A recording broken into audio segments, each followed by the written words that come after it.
What is up, modelers? Thank you for tuning in to this next episode of the F4U-1D Caorsiar by Tamiya.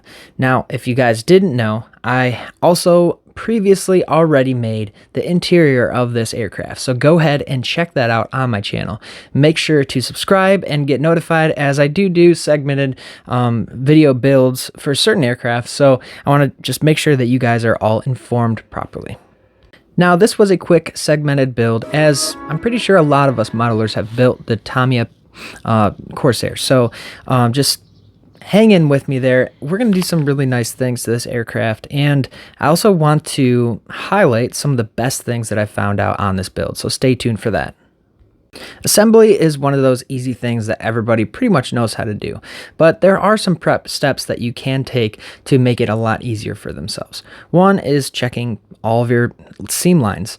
Before you insert anything or glue anything together, just check your seam lines, make sure everything fits properly, including the cockpit, maybe the tail wheel if that gets installed before you put the two halves together.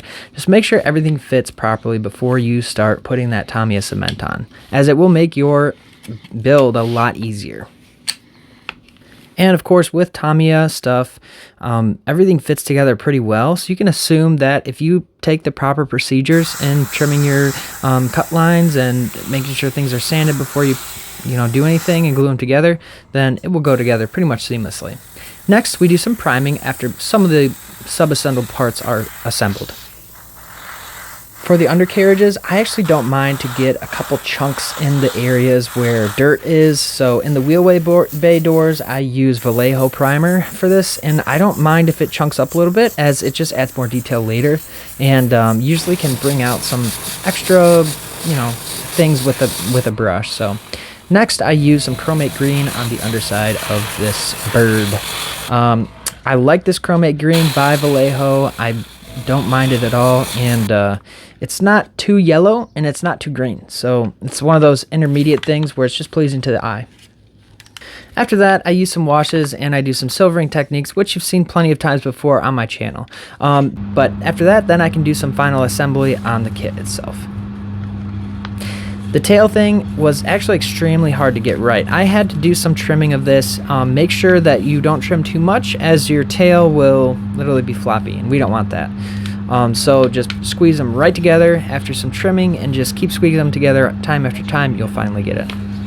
Next, I can put on the cowling and start painting this thing after a couple extra details.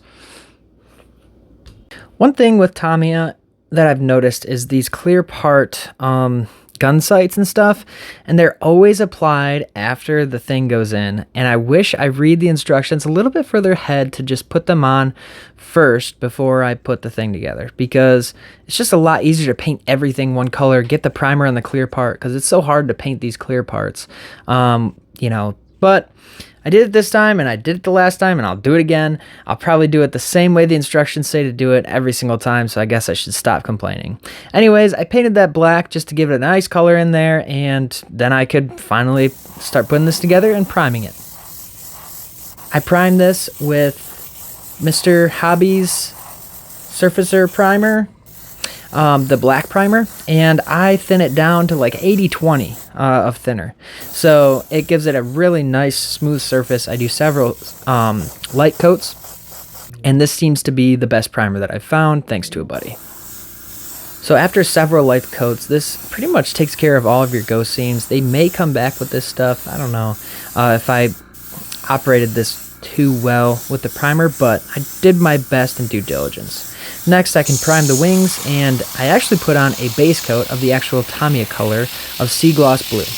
And I really was happy with this color. I have to give Tamiya credit for this dark blue color, as I feel like it's the most historical and accurate representation of the naval blue color. It was almost black in most of the pictures that I've seen on some of the Caorsiars. So I was really happy to put on a base coat of this stuff and find out that it's almost black. What I'm doing here is just adding some light tones to the color and accenting those panel lines without actually doing any panel line accenting. I'm just filling in the squares of where the panel lines are. So that gives it a nice tone and color. Also a variation of lighting techniques to bring out the value and the actual nice edges and lines to the Corsair. Make it look more realistic. After all that's done, I then thin my paint out pretty much 80-20 for Tamiya paint, and it's basically a translucent layer because I don't want to lose all the work that I did. And you can see here, I'm not losing any work, but it's such a dark color that you want that more accented than others. So just be careful with where you're putting your lighter color, and then be careful with how much you put on your translucent color at the end for your final coat. Next, after a gloss coat, I can then finally put on some decals. I use your typical Mark Fit decal solution for any of these Tamiya decals. I just make sure the water is almost boiling hot. I keep it on a candle warmer and just keep it full blast. I don't turn it off at all for Tamiya decals, and that seems to work pretty well with most of the silvering issues. Now, this can be a problem. You want to be quick when you take it out of the water and put it on the airplane, because in that time between the hot water, the almost boiling hot water, and the air, and then putting it on the airplane, a lot of temperature changes. So just be cautious to be quick about it and pop it on the airplane as soon as possible to make the best adhesion. Next, I use some natural color Ammo by MIG, or MIG by Ammo, I'm not sure, accent panel line color. This seemed to be really awesome. It's better than the Tamiya gray, as the Tamiya gray is almost a plastic color of the Tamiya itself, so the Tamiya model itself. So this stuff really gave it a nice kind of sandy color, and I really like that for my Corsair. So I put that all over, and then I just use some mineral spirits to wipe off the excess. Not too much, not too little. Make sure that you get all of the kind of fogginess of it, and just send it on.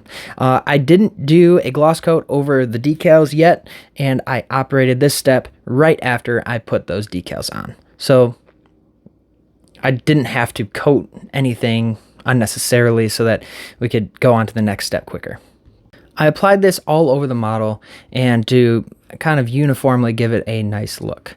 This is pretty much all I did with weathering. I did most of my weathering with an airbrush, so I was happy with just filling in these accent panel lines with this color and moving on from there.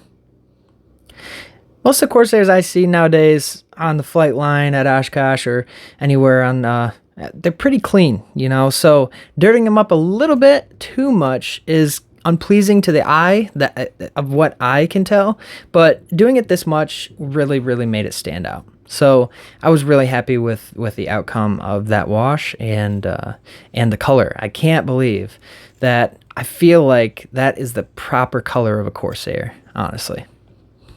Now, once it's actually flat coated, I flat coated a Corsair. I don't know what I was thinking there, but I like it. I really like it. I like it better than a gloss Corsair, that's for sure. And the matte that I have, the flat that I have, isn't really super duper flat.